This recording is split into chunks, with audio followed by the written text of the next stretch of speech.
ये देखो कोई पुलिस का जासूस आ गया जो कि वेश बदल करके हम डाकुओं को गिरफ्तार करवा के अपनी शोहरत और इनाम हासिल करना चाहते हैं। सच कहा आपने, ये कोई पुलिस का जासूस ही है जो हमारे गिरोह का पता लगाने आया है। कौन है तू?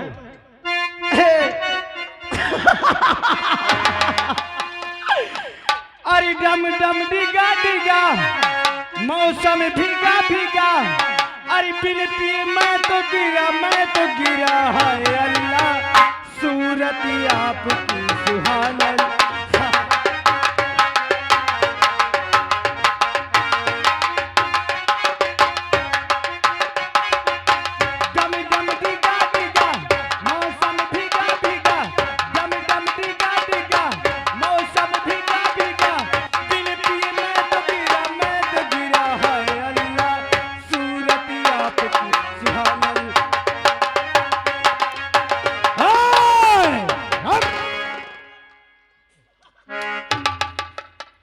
सरदार जी,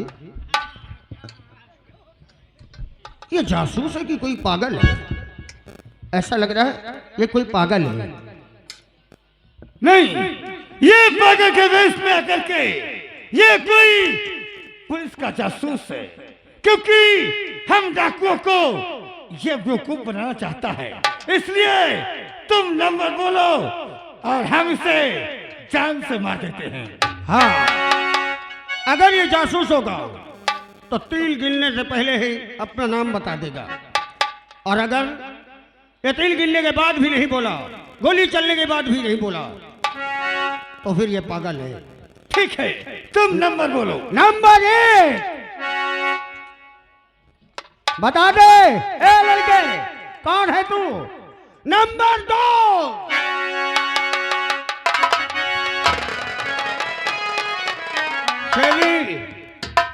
ये क्या गुस्ताखी है?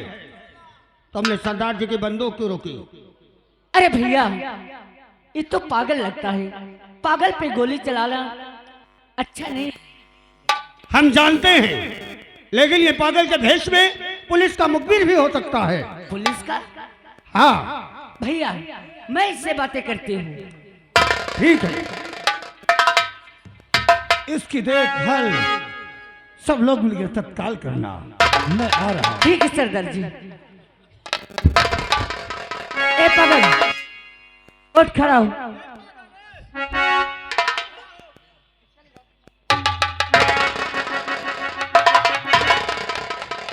बोल, पुलिस का आदमी है? कौन है? बोल वरना मारूंगी गोली।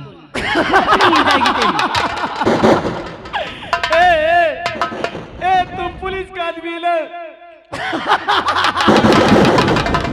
क्या पुलिस का आदमी है?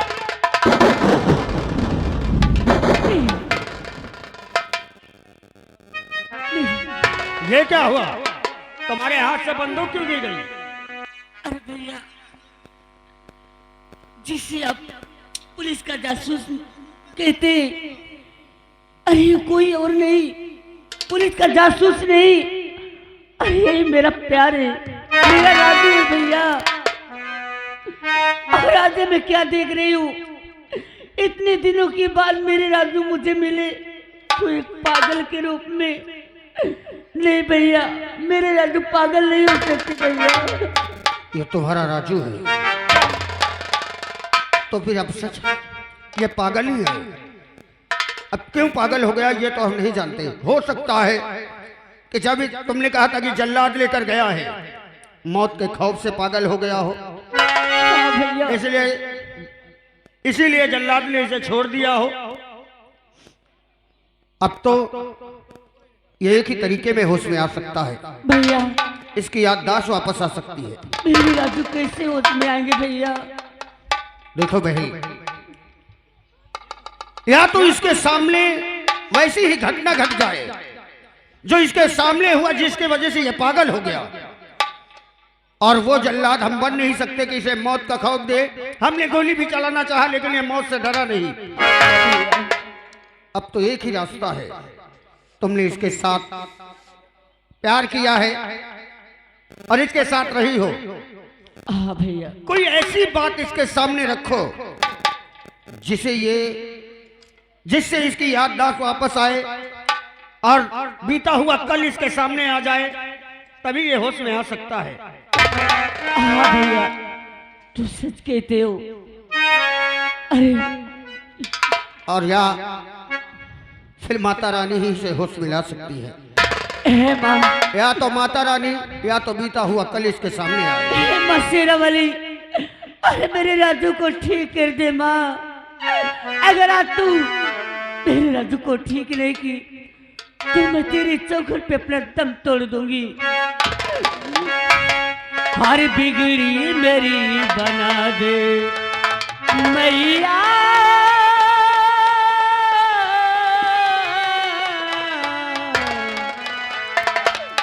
बिगड़ी मेरी बना दे शेरा बाल मैया, बिगड़ी मेरी बना दे।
भैया क्या मेरे राजू में ठीक होंगे? कभी होश में नहीं आएंगे।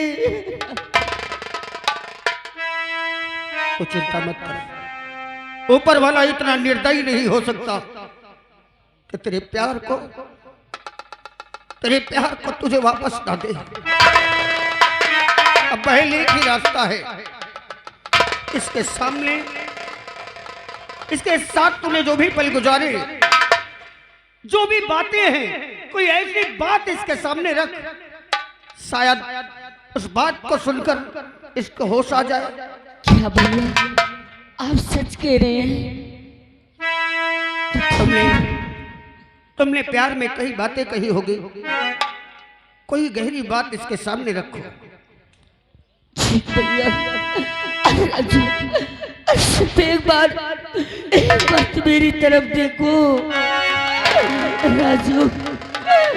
अरे तेरे मेरे प्यार की कहानियां है, तू नहीं तेरे मेरे प्यार की कहानियां है, तू नहीं मेरे ही बात तेरी हर निशानियां है, तू नहीं तेरे मेरे प्यार की कहानियां है, तू नहीं तेरे मेरे प्यार की कहानियां है, तू नहीं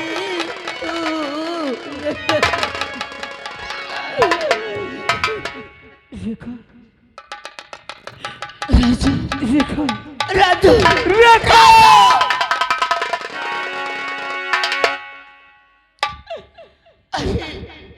अरे कैसे हालत बना रखी हो। अरे तुम्हें मैं कहाँ नहीं ढूंढी, दर बदर की ठोकरी खाते पीते ढूंढती रही, और आज मिले तो इस हाल में। आखिर ये सब कैसे हुआ, कुछ तो बोलो ना। देखा, जब तुमसे मिलकर के हम अपने घर गए तो वहाँ हमें मालूम हुआ कि हमारे पिताजी को मार करके जेल में बंद कर दिया गया। हमने अपने दरबार के राजसेवक को बुलाया और इस बात को पूछा कि ऐसी गुस्ताखी किसने किया। तो हमारे दरबार के राजसेवक ने कहा कि तुम्हारे भैया और तुम्हारी भाभी तुम्हारे पिताजी को मारकर जेल में बंद कर दिए। मैंने कहा क्यों?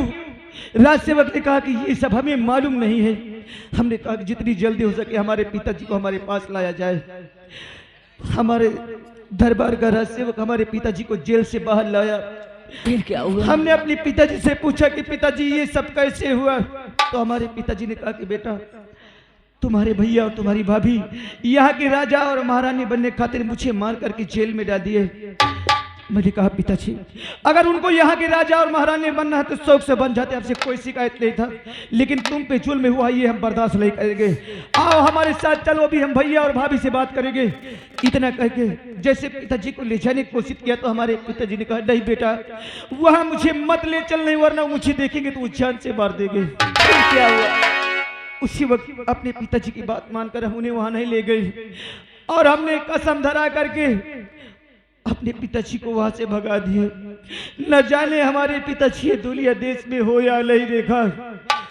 और हमने सोचा अब जा करके हम भैया से कुछ बात करेंगे, लेकिन जैसे हम भैया के कमरे गए तो वहां हमारे भैया नहीं थे, सिर्फ हमारी भाभी थी।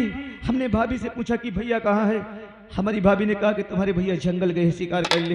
फिर क्या हुआ? हमने हमने कहा कि भाभी जिस वक्त भैया आ जाए तुम हमें खबर देना, हम तुमसे और भैया से बहुत जरूरी बात करना चाहते हैं।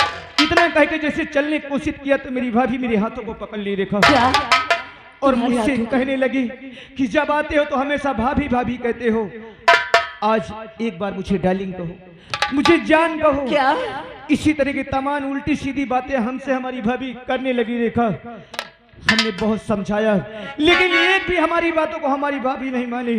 हम गुस्से में आकर के 2-4 हंटर अपने भाभी को मार दिया। फिर क्या हुआ? मारने के बाद हम वहां से चले आए, लेकिन हमसे पहले पहुंच के हमारी भाभी हमारे भैया के पास वहां झूठ बोल गई कि तुम्हारे भाई ने मेरी इज्जत लूट लिया, क्या? मेरे कपड़े को फाड़ डाला।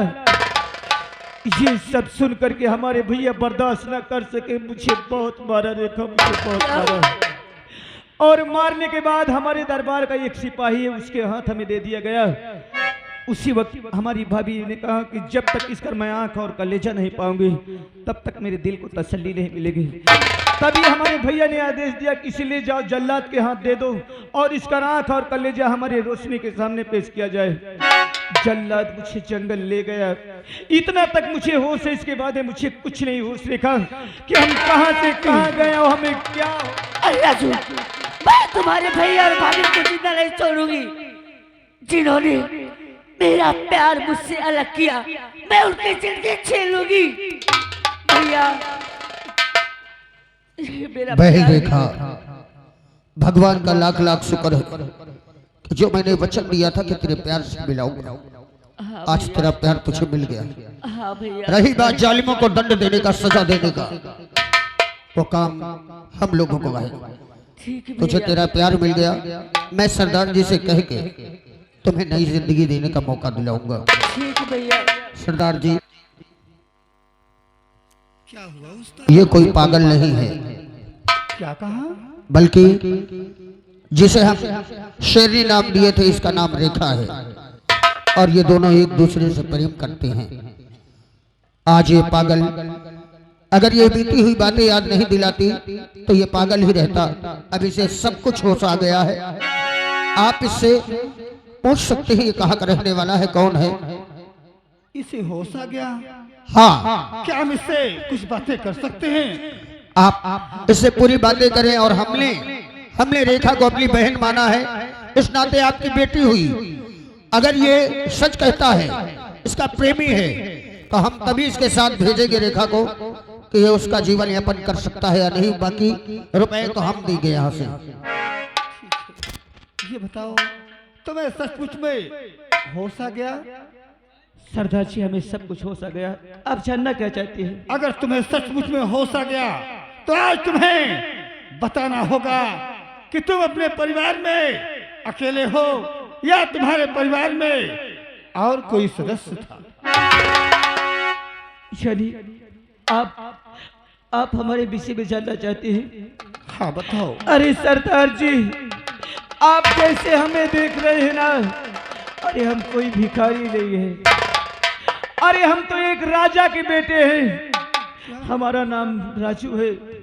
हमारे पिताजी का नाम महाराज विज्ञान सिंह है। एक हमारे भैया थे, मेरे भैया की शादी भी हो गई थी, मेरी माँ थी, लेकिन मेरी भाभी इतनी बदचलन निकल गई कि हमारे परिवार को उसने बर्बाद करके रख। क्या तुम राजू हो? अरे मुन्ना, देख देख गौर से मुन्ना, अरे हम कोई सरदार डाकू नहीं रे। मैं तो तेरा वही अभागा बूढ़ा बाप। हाँ मुन्ना, देख गौर से राजू, पिताजी, आप पिताजी, उस दिन मैं तुझे क्या क्या नहीं कहा, और उस दिन तूने हमारी एक भी बात नहीं मानी राजू, और देख लिया इसका इंजाम क्या मिला रे। हाँ पिताजी, अगर आपकी बात शायद अगर हम माने होती तो आज हमारा ये हाल नहीं होता, लेकिन जिसने हमें बर्बाद किया है हमसे जीने नहीं देंगे पिताजी, हमसे जीने नहीं देंगे। हाँ मुन्ना, तू बहुत दिनों के बाद मिला है, सब ठीक हो जाएगा राजू। शेरनी, हमारे बेटे राजू को फौरन गुफा लेके आना, क्योंकि तैयारियां बना करके हम सब लोगों को मुल्क का आसाम में चलना होगा। महाराज, धैर्य धारण करें। अगर आप इस प्रकार टूट गए तो फिर आपके गिरोह का मार्गदर्शन कौन करेगा? उन दुराचारियों को दंड कौन देगा? इसलिए धैर्य धारण करके, अब तो आपका पुत्र भी मिल गया है। बाकी मैंने कहा है कि मैं आपके लिए अपने प्राणों की भी आहुति दे सकता हूँ। आप आदेश दें, आदेश दे तो सबको तहस नहस कर दूं और घसीट कर आपके कदमों में रख दूं। दोस्ती, सब लोगों को तैयारियां बना करके हमें मुल्क आसाम भी चलना होगा। चलिए, चलो साथियों। चलो। चल रेखा, चल आज मैं तुझे उसके पास ले चलता हूँ जिसने हमें और तुम्हें एक एक पल के मिलने के लिए तड़पाया है। सबसे बड़ा हमारा दुश्मन कौन है जानना चाहती हो? कौन है वो? अरे वो हरामजादा गैर नहीं, हमारे दरबार का सिपाही मंत्री दुर्जन सिंह है। मंत्री दुर्जन सिंह? हाँ रेखा, लेकिन उसका